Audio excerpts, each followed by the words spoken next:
What is good, YouTube? And today we have another 7 nights video. And actually, I was gonna go to sleep, but one of my friends pinged me and told me to look at the skill kit for Kagura, who not only got teased in that video I just uploaded a couple hours ago, but the notes are out for the complete skill kit with the numbers, so we're gonna be checking that out. You're also gonna see that 7 nights chess is also coming out, so if you guys are waiting for 7k chess, it's finally here, and you might be very happy because the rewards look pretty good, and a lot of other things are coming to the game. So we're gonna scroll in a bit and look at Kagura. So one, she looks amazing, pretty fun, and when you guys saw the video for her skill preview, she kind of looked like another TO 2.0 farmer character maybe for PvE. However, we're gonna see that might be a little bit different now. So yeah, her basic attack, just a single target attack, it's whatever. One of her skills is that 4 enemy hit, and you're gonna see that this applies healing reduction, which is extremely strong against those tank down teams. And if you enhance it, it goes to 68%. That is absolutely ridiculous for busting tank teams. And for people thinking, and I also thought that she might be used for farming, you're gonna see that her skill doesn't hit that hard. It's gonna be 62% of physical attack 2 times. It's about like 124. And the skill enhancement doesn't even buff it. So 124% damage. If you look at something like a TO, so I have the game open right now, TO is actually doing 170%, so it's about 50% higher, and of course it gets bonus crit rates. So because of that, it's not going to hit quite as hard at first glance, but you might see from her passive, maybe it will do similar damage, maybe not as much, but we'll have to see. And then we have her other ability, the AoE attack. This actually hits for lower damage. It's 57 times 2. So yeah, that's not a lot of damage, to be honest, but it has Petrify, 2-turn Petrify. That's like the big thing, right? It's basically a 2-turn stun. After it ends, you take damage equal to the caster's attack, which is very good. And because it hits twice, it's going to land more often. So at first glance, she looks very strong for PvP. She has 2 debuffs on her AoE abilities that will just do a ton of damage. Not a ton of damage, but it will do decent damage and will also apply very good debuffs. Now the big thing with her kit is also going to be her passive. So it was very sketchy or like ambiguous in terms of wording when they showcased her passive in the video, but now you'll see the full details. So if she dies, she revives with Indomitable upon falling in battle, and this will end after taking 8 hits. So basically when you die, you revive with 1 HP, and you can't die again until you take 8 hits. And if an enemy dies, you go up like one of the hits. So you go from like 8 to 9 even, or something like that. I guess it caps at 8, so you'd have to go from 7 to 8 or 6 to 7 because it caps at 8. Now, this is really broken. I think you guys probably know, because not only is it a revive similar to TO's, but the big thing is that I believe this isn't even like dispellable, right? So you have to just take 8 hits. And the thing is, in this game, you can't control who you're hitting a lot of time in PvP, right? Actually, you can't control it at all. So the chances that your Kagura gets hit like 8 times is very low. That's why it's very strong. So she's gonna stay alive for a while after this procs. And on top of that, the reason why this is so good with her is because she actually gives your team crit damage. So your entire team's always getting crit damage boost, which is gonna be insane. That means you don't have to run Lina in those physical comps anymore. You can just go like full damage and CC. And she also just gets buffed after she triggers this. Now, of course, is it going to be better than TO? Not really too sure, because you have to keep in mind that TO, when he dies at T2, he reses and gets his skills all back. So you can just res and then one-shot your team. Kagura doesn't have a cooldown reset mechanics, so she might just stand there just autoing a lot, basic attacking for a while. And if you do live to your, next skill, then I guess it can be very strong. So even though on paper this looks amazingly powerful, you'll have to see. I'll have to test it out, because it really depends on if she can live that long. I'm not really too sure how the AI will work, but I assume that she'll be able to live until her next skills again. So that's going to probably make her like extremely powerful. Now in terms of her dupes, you can see Transcendence 2. She's going to heal HP upon triggering Indomitable. So not only do you have this 8 hit thing, you actually heal health, which is going to be very good. And also at Transcendence 6, your skills will apply another debuff, Physical Vulnerability. That is absolutely broken. The reason why this is so broken is because what you'll end up doing is that you'll run her with Tio in Arena. You'll have her go first with this Petrify, and then you have your Tio go.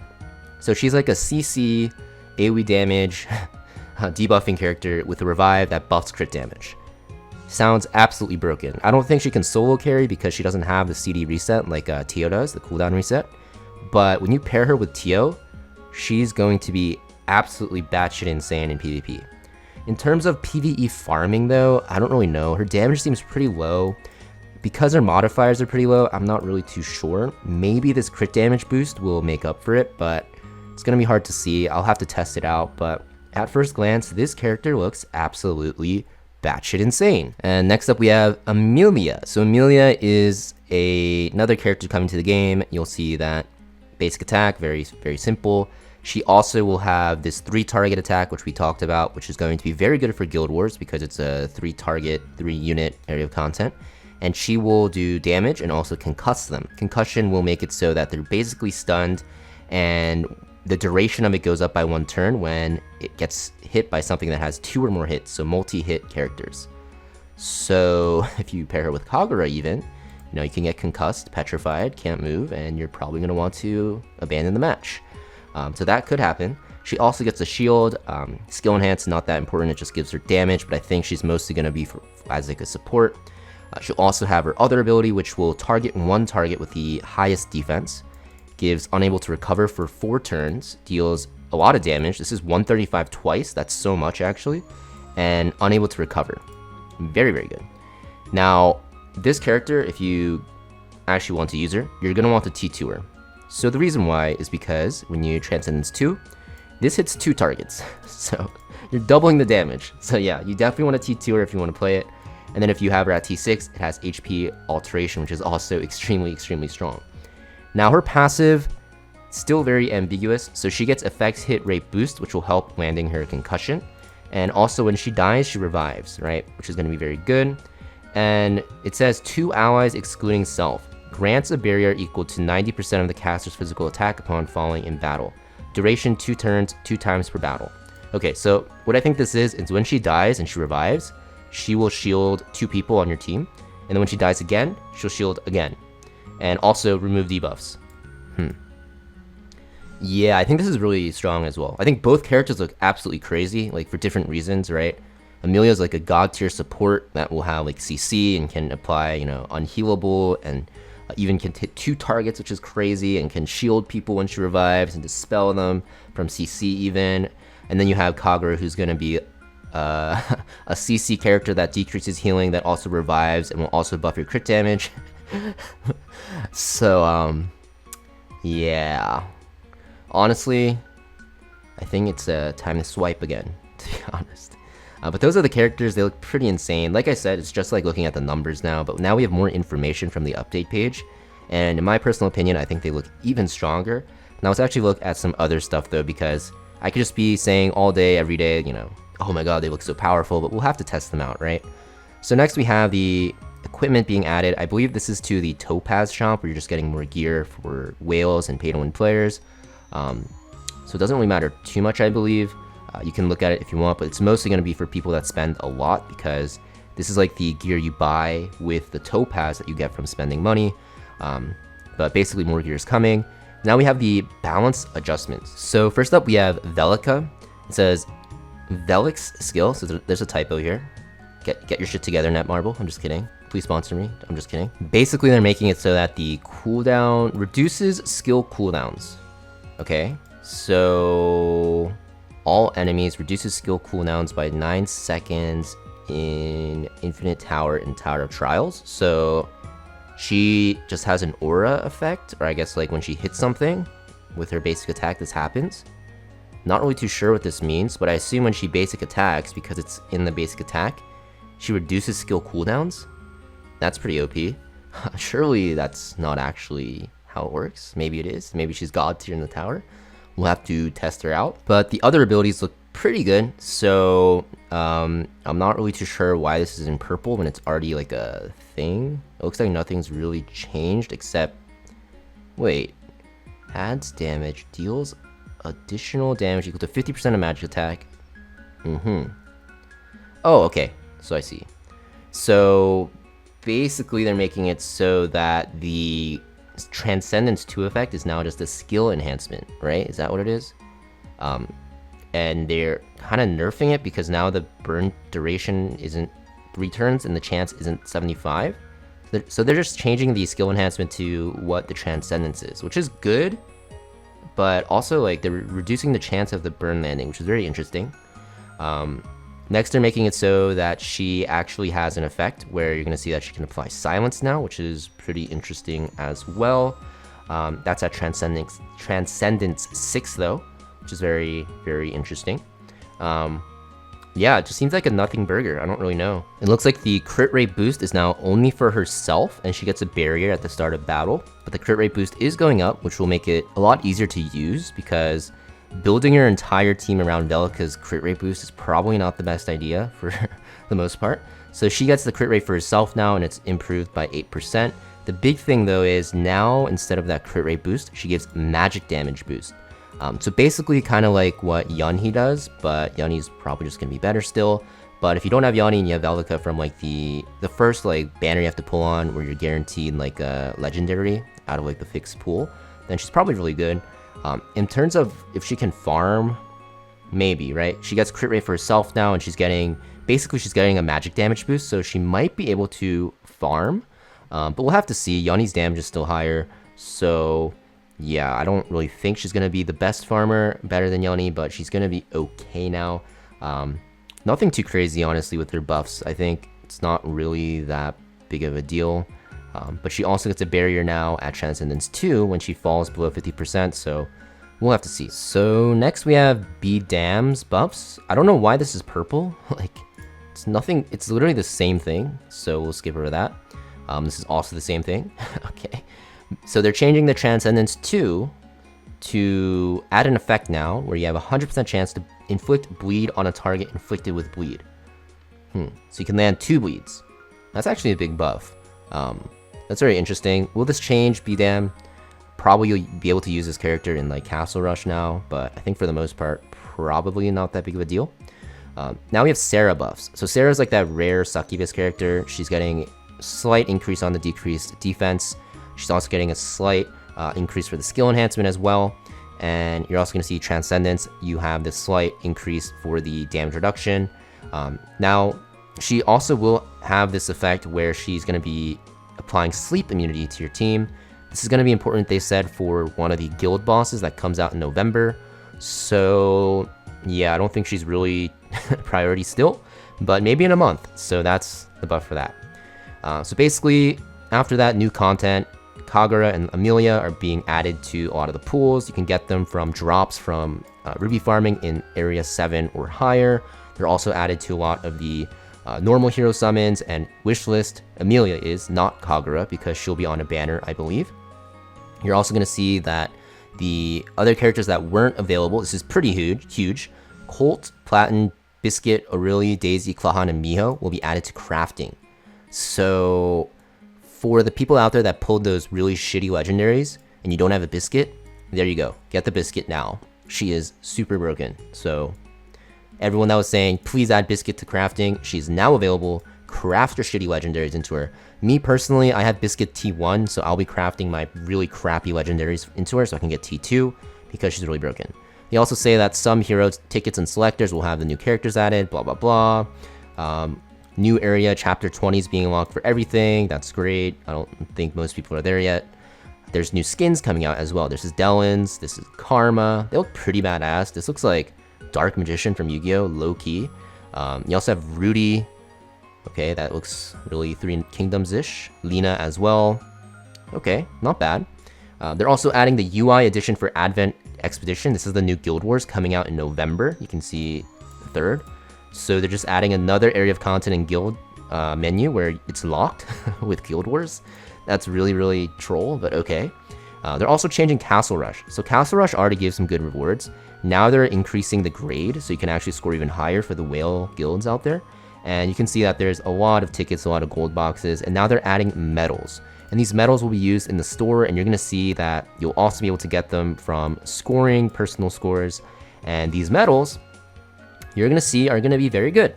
you can get a 7 Knights ticket, which is going to be extremely powerful, right? You can get one of the 7 Knights, the L legendary pluses, right? And you can get it for 4,000, key bundles for 100, and then the uncommon medals for 40.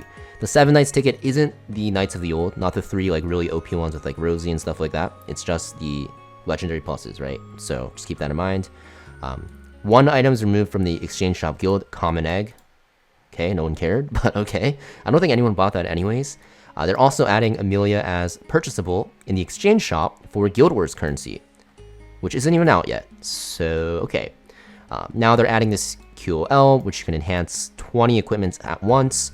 Not really the biggest thing ever, because you still want to equip enhance one by one to chase certain substats, especially in the late game, but if you're lazy and don't care about that, I guess that's good.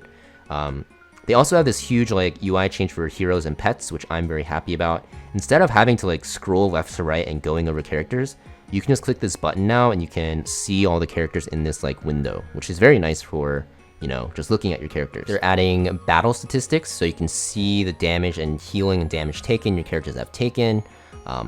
The damage your characters have done, the damage they have taken, and the healing they have done is what I meant to say. Wow, and even shielding. So you can kind of see which characters are being useless and kind of compare your damage to other people, which is great. Also, there's equipment presets, which is interesting. You can set up to 15 presets based on the hero's weapon type. So physical and magic, basically 15 presets. I guess it's cool, but it still costs gold to swap equipment. And right now we have a 70% discount to swap equipment. So once that is gone, I don't think anyone's ever going to use this to swap equipment around because it's going to be so expensive. So yeah. Now we have the accessory crafting system. Basically, you can see if you have 3, 4, 5, or 6, depending on what you're going for, of the same like star and rarity accessory, you can actually craft them together and get either a box or the ring, depending on how many you use. So this is very good because now you have a way to star up your accessories, which is going to be one of the most important and hard to get equipments in the game. So definitely happy about that. We'll be able to star up our accessories and not be forced to farm endlessly looking for those 6-star legendary rings. Now this is 7k chests. This is what's being added. I mentioned earlier you might be happy about it because you're gonna see you can get some skill enhancement crystals, but also there's like a wish list. So you choose the character you want, and apparently you just go through the event. I guess it's not an event, it's like a thing to stay. And you're basically going to just play through, choose your desired hero from the list, tap a tile on the chessboard, and each draw will require, you know, gold or rubies. And then upon pulling a hero, you will be able to obtain your desired legendary hero you selected or lower grade hero. I don't know what this means. This is kind of scary, but I'm assuming that you will be able to choose a legendary and get them. And because Tio is here, it's going to be L plus, legendary plus as well, which is nice. But until it comes out, hard to say, very ambiguous. Once again, these patch notes are not actually that specific. Basically, yeah, I'll be testing it out. I guess not testing, I'll be playing through it as you guys will be too. And maybe if there's like some like special tricks, I'll be letting you guys know. But Tower of Trials, new season, yeah, certain debuff conditions are being changed, blah, blah, blah. But the biggest thing is they're changing the rewards. So right now you only get 1 hero summon voucher for going up the floors for just clearing. Of course, there's like, there were different rewards as well for doing the medals, but now it's doubled to 2 summons per floor, which is great. And you'll see that the other rewards are pretty much doubled in terms of rubies, and pretty much everything else is going to be the same here. So there is that. Other stuff is being changed where, you know, if you're maxed out on equipment or fodder, you can still enter these stuff, which is going to be nice. QOL, Mercure, lab improvements. Yeah, you can read through that. It's nothing really too big of a deal. Some debuffs and buff text will be changed, but it's pretty much going to be the same thing. And some of the nightmare stages are actually being nerfed. So Area 7 is being nerfed pretty hard. They're saying that all the stages of all the monsters are being reduced. And monster stages in 1-9, 11-19, and... Huh? Oh, okay. So in Chapter 10 of Nightmare, pretty much everything except the boss stages are being nerfed, is what it's saying. So that's interesting. Not really too sure if that's going to matter too much because the boss stages are the hardest, but sure. They're also adding more free stuff, more free packs to get, more packs they're selling for money as well.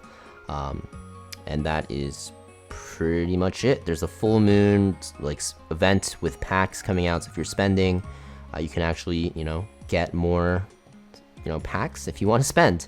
But basically, besides that, it's all like bug fixes, so nothing too crazy. After the maintenance, they say that they're going to give us some compensation as per usual. So that is pretty much the update coming to the game. I know I kind of went on and on, but just wanted to talk about it all. I think the most important stuff was at the beginning in terms of the characters. But yeah, pretty much it for this video. Let me know in the comments down below what you're most excited for, and I'll see you guys next video.